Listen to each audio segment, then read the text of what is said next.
Bueno, lo más relevante es el pool de validaciones que se va a realizar, que son más de 290, que realizarán en línea de forma síncrona.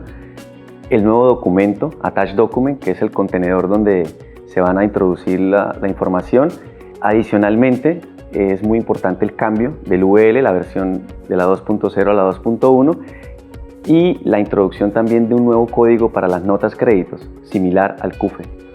Bueno, para el 2020 oficialmente, a partir de marzo, se debe poner en marcha el nuevo anexo técnico, la versión 1.8, y a partir de ahí hay grandes retos que tiene la DIAN para reforzar el modelo de factura electrónica en Colombia, tales como la transición del POS o la factura de punto de venta a la factura electrónica, la introducción también de nuevos mensajes como los comprobantes de retención, guías de remisión y la circulación de la factura también como título valor para efectos de factoring.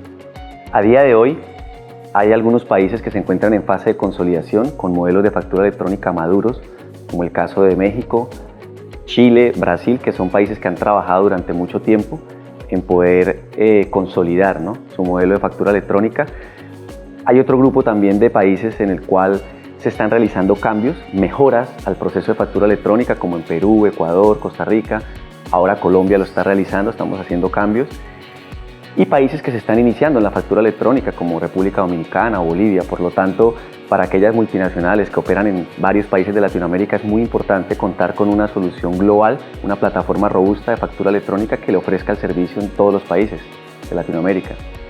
Bueno, yo creo que es importante contar con una plataforma que te permita tener el servicio de facturación electrónica en todos los países de Latinoamérica. En el caso, por ejemplo, de EDICOM, nosotros contamos con un observatorio internacional de la factura, el cual nos permite estar a la vanguardia de cualquier cambio, cualquier novedad en cualquier país de Latinoamérica y poder aplicar cambios, de hecho cumpliendo los deadlines de la obligatoriedad en ciertos casos.